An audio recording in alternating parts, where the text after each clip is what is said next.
बागड़े जी,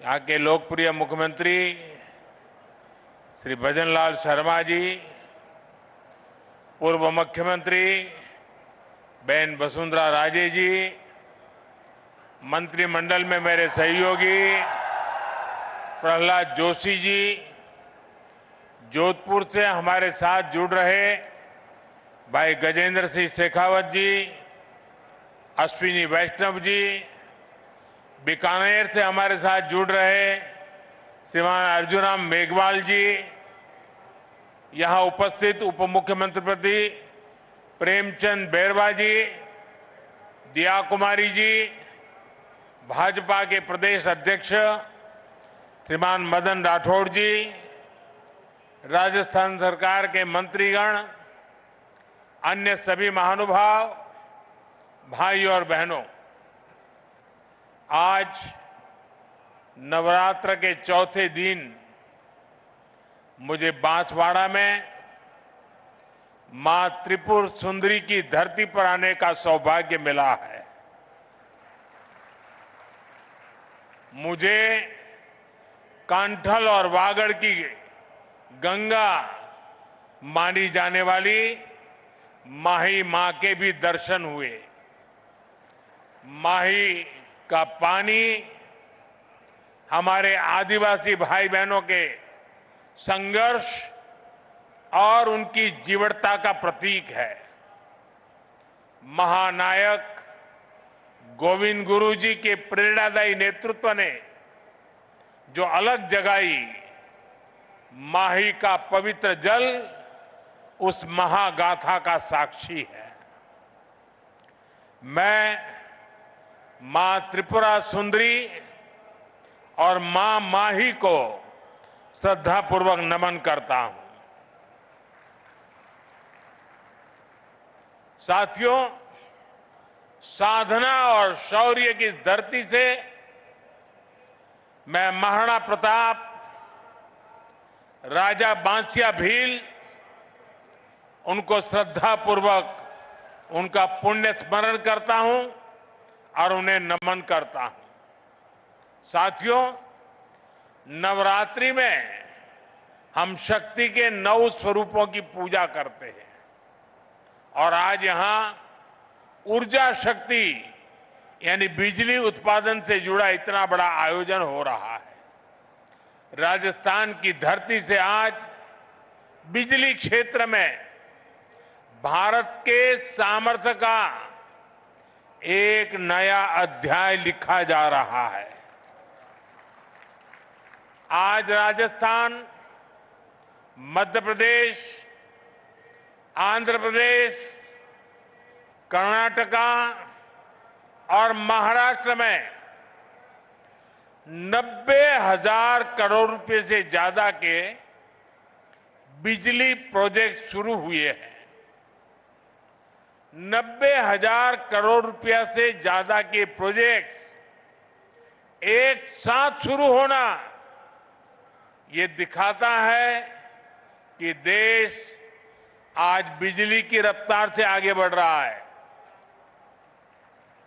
और इस रफ्तार में देश के सभी हिस्से शामिल हैं। हर राज्य को प्राथमिकता दी जा रही है। यहां राजस्थान में भी क्लीन एनर्जी प्रोजेक्ट और ट्रांसमिशन लाइन की आधारशिला रखी गई है। बांसवाड़ा में राजस्थान एटॉमिक पावर प्रोजेक्ट का शिलान्यास हुआ है।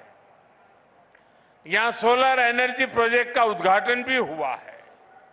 यानी सोलर ऊर्जा से लेकर परमाणु ऊर्जा तक देश अपनी बिजली उत्पादन क्षमता को नई ऊंचाई तक लेकर जा रहा है।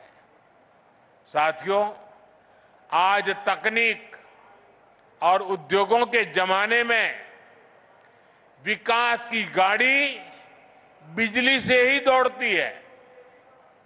बिजली है तो उजाला है, बिजली है तो गति है, बिजली है तो प्रगति है, बिजली है तो दूरियां मिटती हैं और बिजली है तो दुनिया हमारे पास है।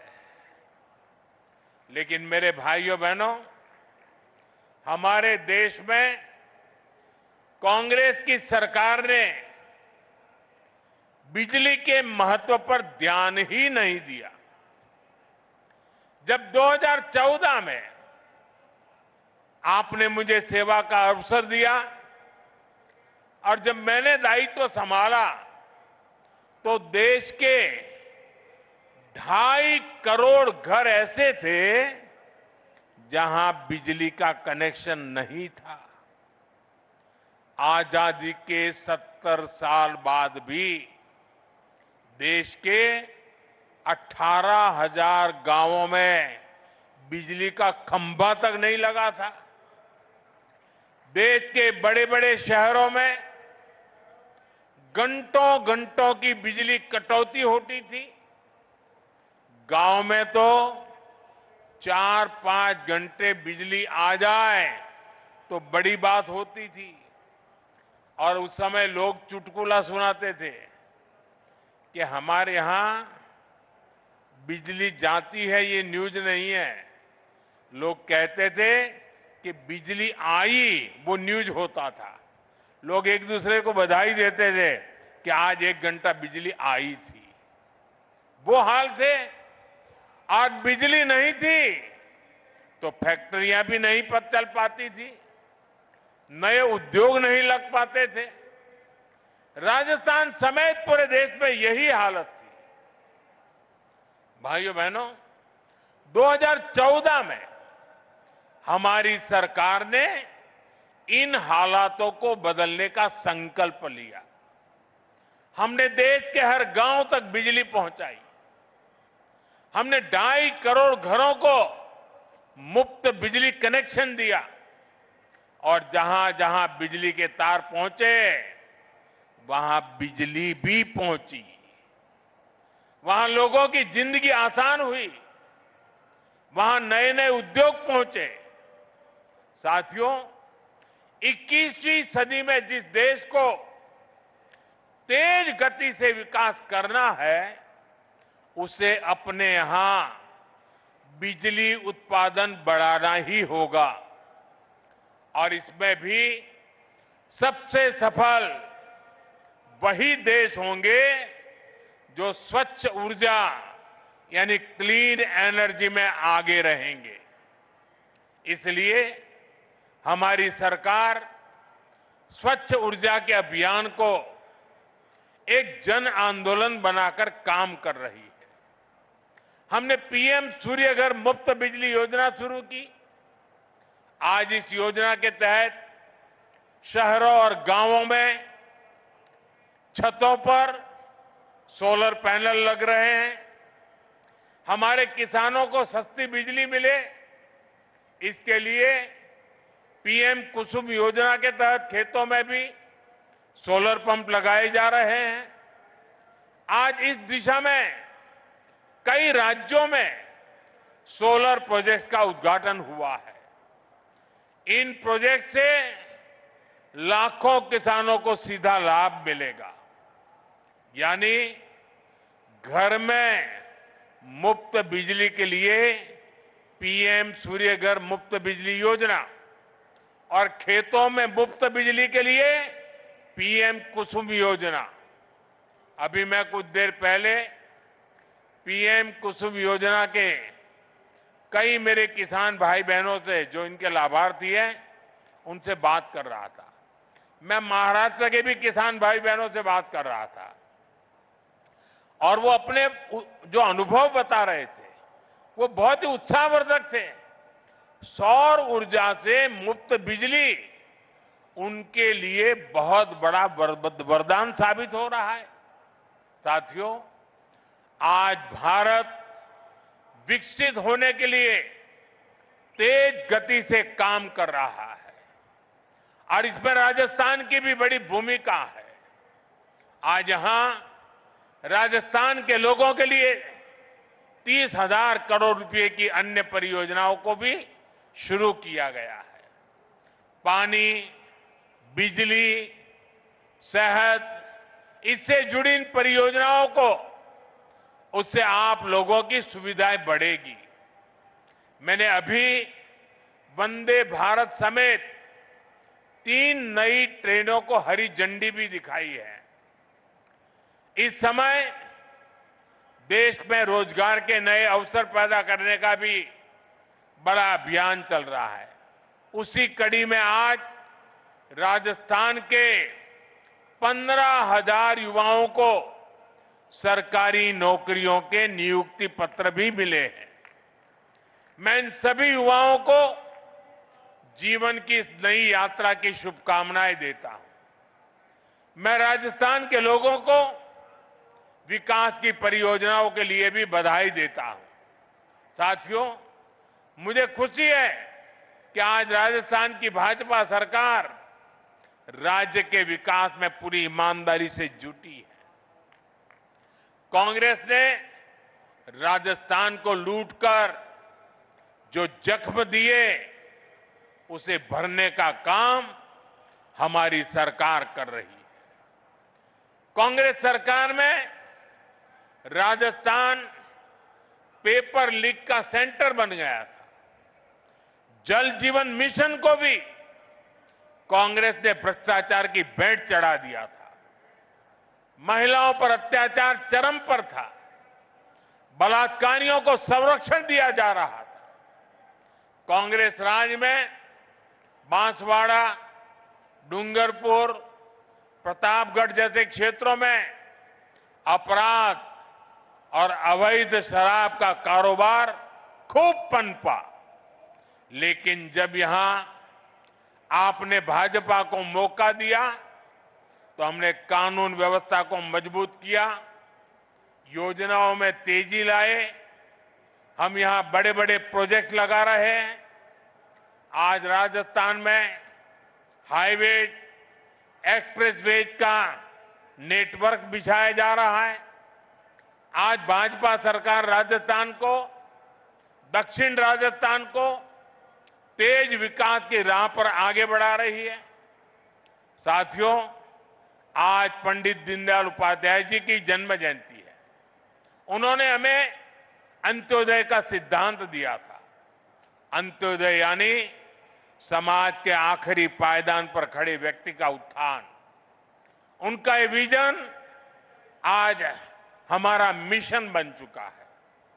आज हम बहुत सेवा भाव से गरीब, दलित, पिछड़े, आदिवासी सभी के हित में काम कर रहे हैं।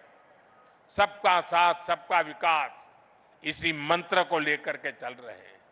साथियों, कांग्रेस ने आदिवासी समाज को हमेशा नजरअंदाज किया। उनकी जरूरतों को कभी समझा ही नहीं। ये भाजपा सरकार है जिसने आदिवासी कल्याण को प्राथमिकता देते हुए अलग मंत्रालय बनाया। जब अटल जी की सरकार आई तब पहली बार आदिवासी मंत्रालय बना। उसके पहले इतने दशक चले गए, इतने बड़े महान नेता पैदा हो गए, लेकिन आदिवासियों के लिए एक अलग मंत्रालय नहीं बना। ये भाजपा सरकार आई, जब अटल जी आए तब बना। कांग्रेस के दौर में कोई कल्पना भी नहीं कर सकता था कि आदिवासी अंचल में इतने बड़े प्रोजेक्ट्स आएंगे। आज भाजपा सरकार में वो सब कुछ संभव है। अभी हमने मध्य प्रदेश के धार में एक बहुत बड़ा पीएम मित्र पार्क शुरू किया है और ये भी आदिवासी क्षेत्र है। इससे आदिवासी किसानों को, कपास उत्पादक किसानों को बहुत बड़ा लाभ होने वाला है।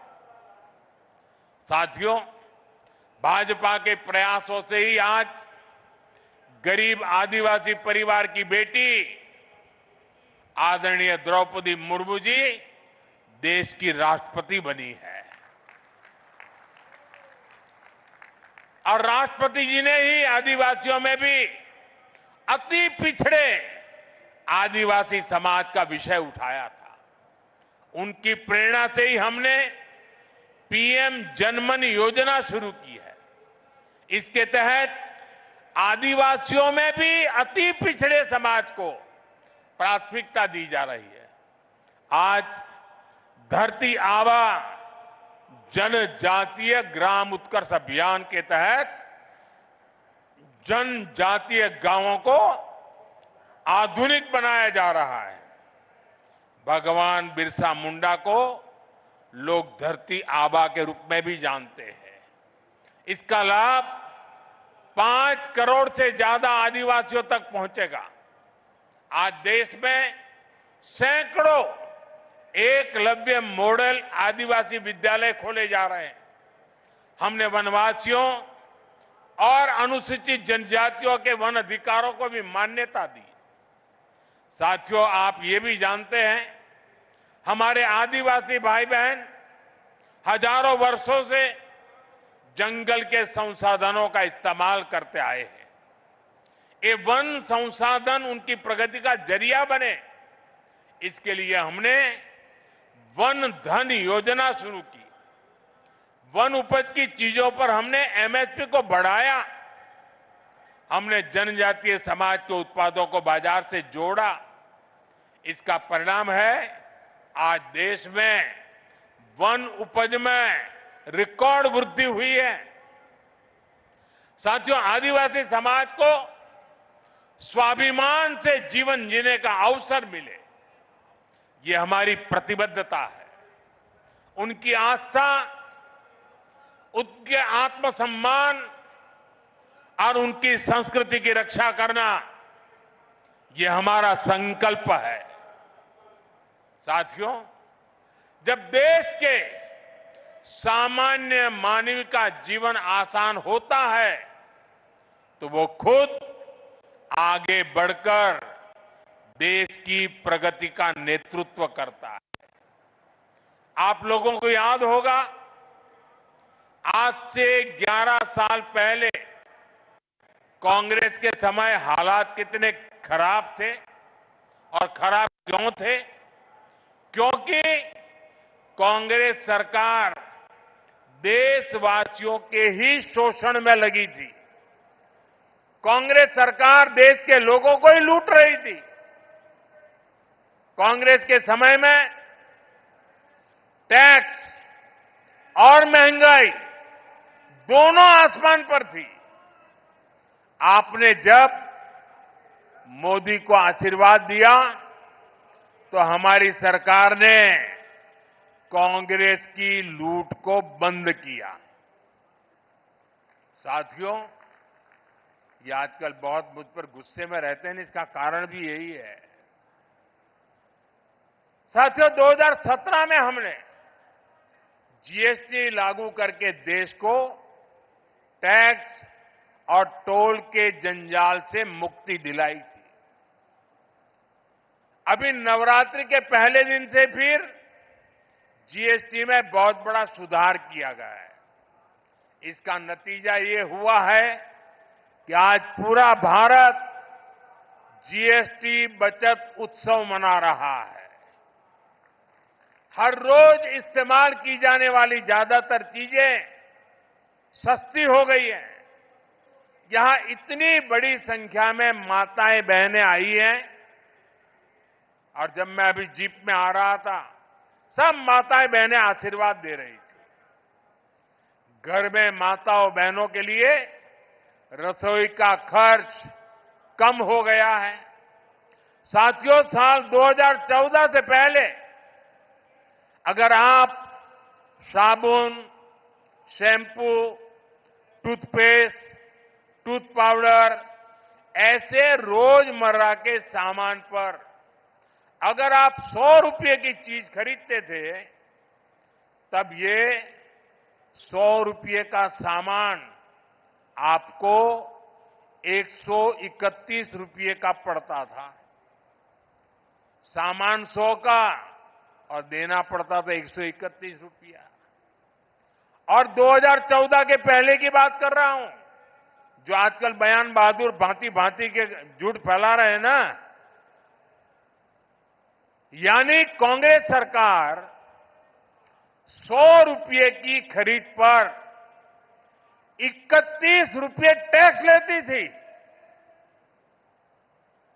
2017 में जब पहली बार हमने जीएसटी लागू किया तो यही 100 रुपये का सामान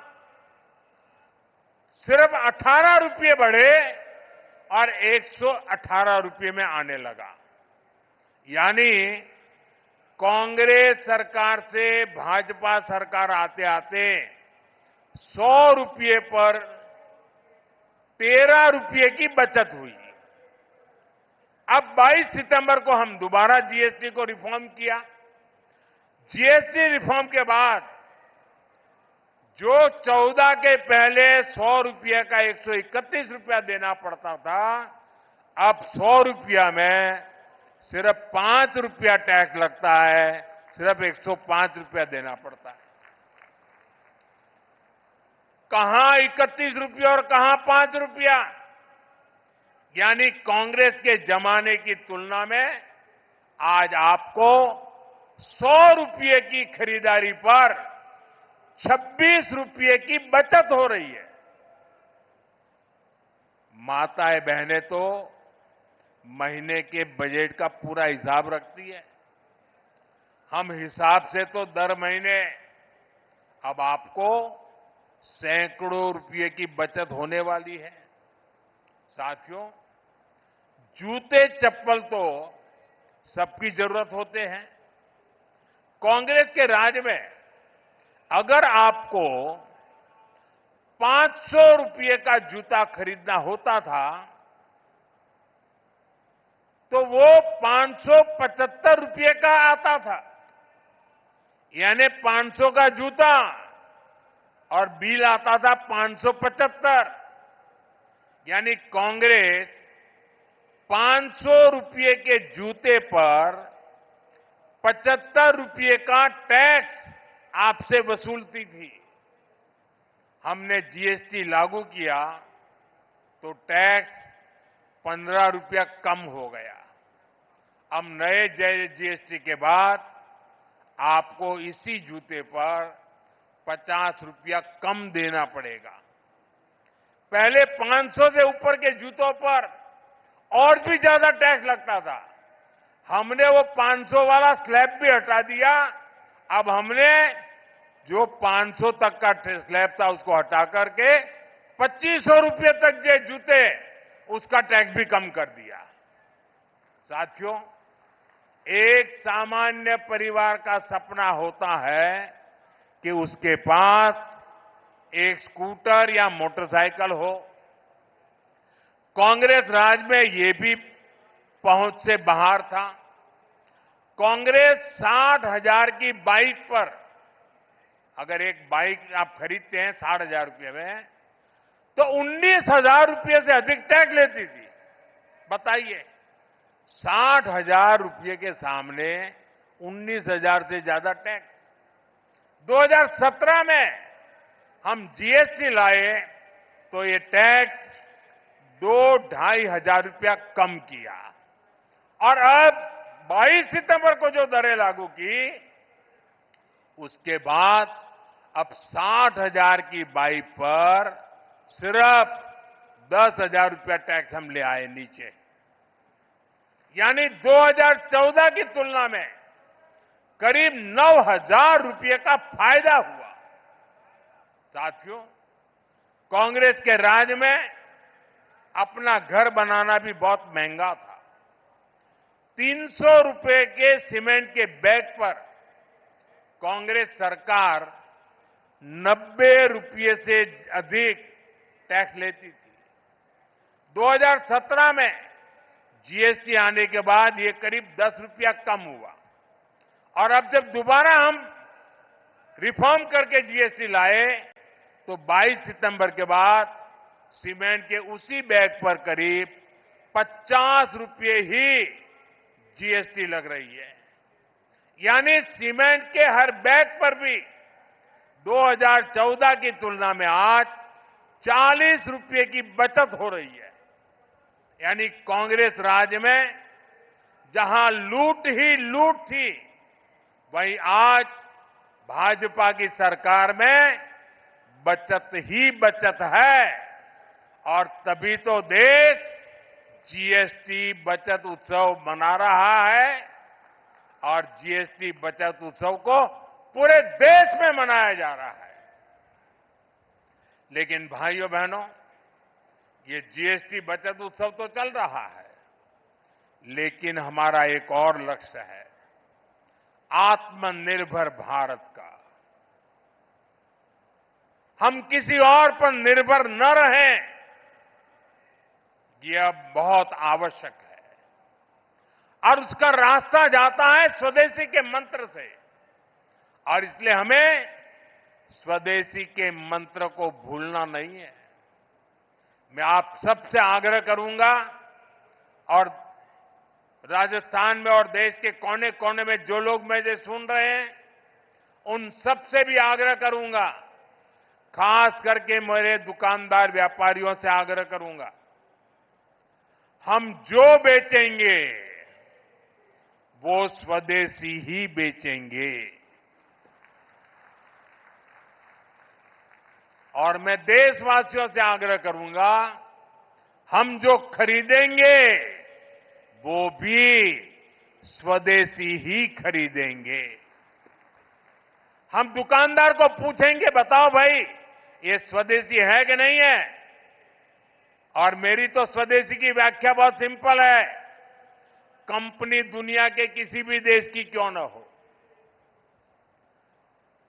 ब्रांड दुनिया के किसी भी देश की क्यों न हो, लेकिन वो हिंदुस्तान में बनने वाला होना चाहिए, हिंदुस्तान के मेरे नौजवानों की मेहनत से बना हुआ होना चाहिए, मेरे देश के लोगों के पसीने की उसमें महक हो, उसमें मेरे देश की मिट्टी की महक हो।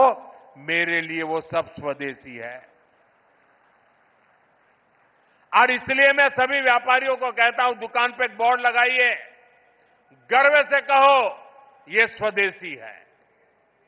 जब आप स्वदेशी खरीदते हैं तो वो पैसा देश के ही किसी कारीगर, कामगार और व्यापारी के पास जाता है। वो पैसा देश के बाहर न जाकर देश के विकास में लगता है। उससे नए हाईवे बनते हैं, नई सड़कें बनती हैं, स्कूल बनते हैं, अस्पताल बनते हैं, गरीबों के लिए घर बनते हैं। और इसलिए साथियों, हमें स्वदेशी को अपना स्वाभिमान बनाना है। मैं चाहूंगा त्योहारों के इस मौसम में आप सब स्वदेशी ही खरीदने का संकल्प लें। इसी संकल्प के साथ मैं एक बार फिर विकास और रोजगार से जुड़ी ढेर सारी परियोजनाओं के लिए आप सबको बहुत बहुत बधाई देता हूं। बहुत बहुत धन्यवाद। मेरे साथ पूरी ताकत से बोलिए, भारत माता की। दोनों हाथ ऊपर करके मां भारती का जय जयकार करें। भारत माता की, भारत माता की, भारत माता की। बहुत बहुत धन्यवाद।